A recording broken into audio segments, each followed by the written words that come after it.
ইতিমধ্যে ফারজানা বেগমকে নিয়ে আমজাদ খান হাসপাতালের পৌঁছে গিয়েছেন, সঙ্গে মোতালেব খানকেও। ফারজানা বেগম আমজাদ খানকে রাস্তায় বারবার জিজ্ঞেস করল কি হয়েছে, এত চিন্তিত কার খাচ্ছে কেন, আর কাল রাতে কোথায় ছিলে, বাসায় ফিরোনি কেন?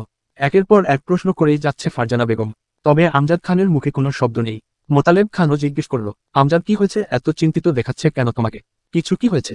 আমজাদ খান রাস্তায় কাউকেই কোনো রকম উত্তর দেয়নি। হাসপাতালের কাছে এসেই গাড়ি থামল। ফারজানা বেগম আর মোতালেব খান গাড়ি থেকে নামল। কি গো, তুমি এখানে কোথায় নিয়ে আসলে আমাদের?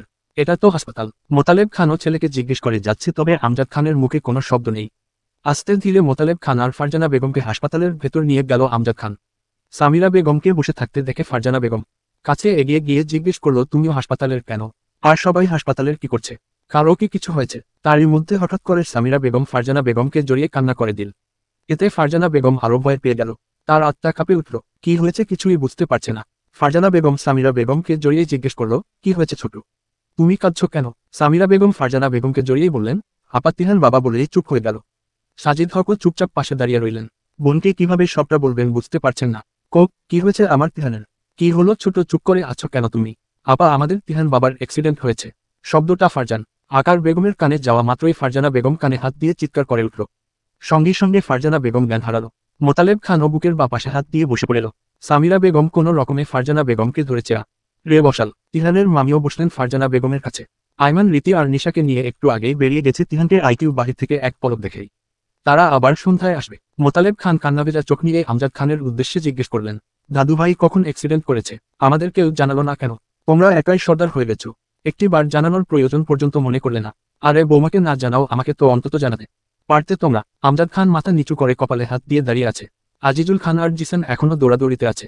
হঠাৎ জিসান আর আজিজুল খান হাসপাতালের প্রবেশ করতেই মোতালেব খান আর ফারজানা বেগমকে দেখতে পেল। দাদু আপনারা কখন এলেন, আর আন্টির কি হয়েছে? মোতালেব খানের ভারী কণ্ঠ, দাদুভাই তুমি অন্তত আমাকে জানাতে পারতে খবরটা। জিসান মোতালেব খানের সামনে হাঁটু গেড়ে বসে বলল, দাদুভাই হঠাৎ করেই সবকিছু হয়ে গেছে, আপনাদের জান আকারতে পারিনি। আপনার একটু বয়স হয়েছে, আর আন্টি উচ্চ রক্তচাপ রোগী, টেনশন করলে সমস্যা হবে বলে তাই কিছু জানানো হয়নি আপনাদের। কি সমস্যা হবে? আমার দাদুভাইয়ের এই অবস্থা, আর তোমরা আমাকে এখন জানালে আর সমস্যা দেখাচ্ছ। শান্ত হন দাদু, প্লিজ আপনি একটু এখানে বসুন। না আমি বসবো না, কাঁপা কণ্ঠে উত্তর দিলেন মোতালেব খান। নিজেকে শান্ত করতে পারছি না আমি। এই বয়সে এসে আমার দাদুভাইয়ের এমন অবস্থা দেখতে হবে, এর চেয়ে আমার মৃত্যু হওয়াই ভালো ছিল। আমজাদ খান এগিয়ে এসে মোতালেব খানের কাঁধে হাত রেখে বললেন, বাবা তিহান ঠিক হয়ে যাবে, চিন্তা করবেন না। ওকে ঠিক হতেই হবে আমাদের জন্য। আমি এতিমখানাতে নাসিরুদ্দিন সাহেবকে বলে দিয়েছি, সবাই তিহানের জন্য দোয়া করছে।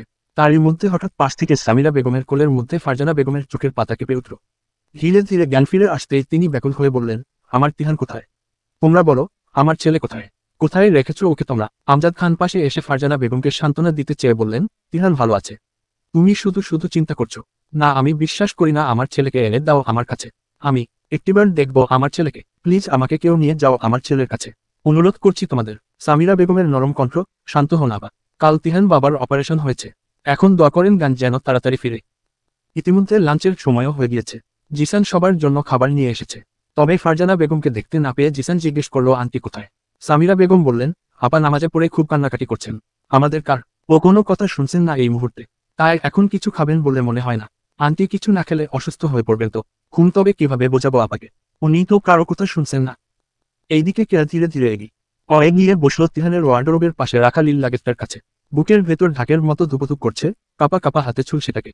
ভেতরে ভেতরে ভয় যেন গলা চেপে ধরছে, কারণ তিহানের অনুমতি ছাড়া কেউ তার কোনো জিনিসে হাত দেয় না।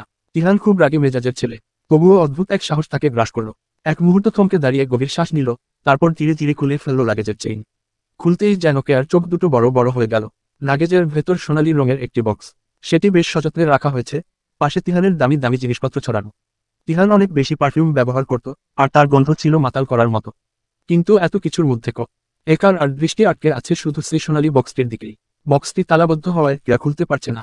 তারপর বক্সটি হাতে নিয়ে অনেকক্ষণ ঘুরিয়ে পেঁচিয়ে দেখল কেয়া, কিন্তু চাবি ছাড়া সেটি খোলা একেবারেই অসম্ভব। তবে এটার চাবি কোথায় পাবে কেয়া? কারণ এটার চাবি তো তিহান ভাইয়ের কাছে। কেয়া অনেকক্ষণ চেষ্টা করার পরও বক্সটি খুলতে পারল না। অবশেষে কেয়া বক্স হাতে নিয়ে নিচের রুমে চলে গেল। রুমে গিয়ে বিছানায় রেখে বক্সটা অনেকক্ষণ নজরে দেখল কেয়া, এমন আশ্চর্য বক্সটাও আবার সোনার বাক্সে রাখা। বিষয়টা অবাকজনক। এইদিকে এতিমখানা থেকে নাসিরুদ্দিন সাহেব এসেছেন, সঙ্গে বৃষ্টিকেও নিয়ে এসেছেন। নাসিরুদ্দিন সাহেব হাসপাতালের পৌঁছাতেই চোখের সামনে পড়ল আমজাদ খানকে। স্যার, ছোট স্যার এখন কেমন আছেন? আমজাদ খান কপালে হাত দিয়ে দাঁড়িয়ে রইলেন। পাশে থাকা মোতালেব খান কান্নাভেজা নরম কণ্ঠে উত্তর দিলেন, দাদু ভাইয়ের এখনো জ্ঞান ফিরেনি, জানি না কবে ফিরবে। কোলে থাকা বৃষ্টি কান্নামুখো হয়ে বলল, আমার আঙ্কেল কোথায়? আমি আঙ্কেলের কাছে যাব, আমাকে আঙ্কেলের কাছে নিয়ে চলো। নাসিরুদ্দিন সাহেব বৃষ্টিকে সান্ত্বনা দিতে চেয়ে বললেন, শান্ত হও মামনি, তোমার আঙ্কেল ঘুমিয়ে আছেন, ঘুম হোক, আকার মলেই তোমাকে আবার কোলে নিবে। তোমাকে চিপস কিনে দিবে কেমন? না, আমি আঙ্কেলের কাছে যাব। তোমরা পচা, আমাকে মিথ্যা বলছো, আমি এক্ষুনি আঙ্কেলের কাছে যাব।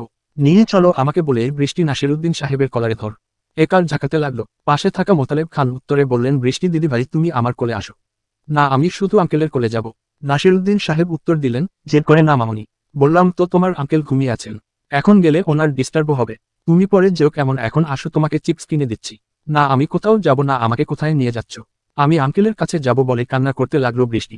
এইদিকে ফারজানা বেগমও কারো কথা শুনছেন না, তিনি নামাজে সিজদায় পড়ে কান্নাকাটি করে যাচ্ছেন।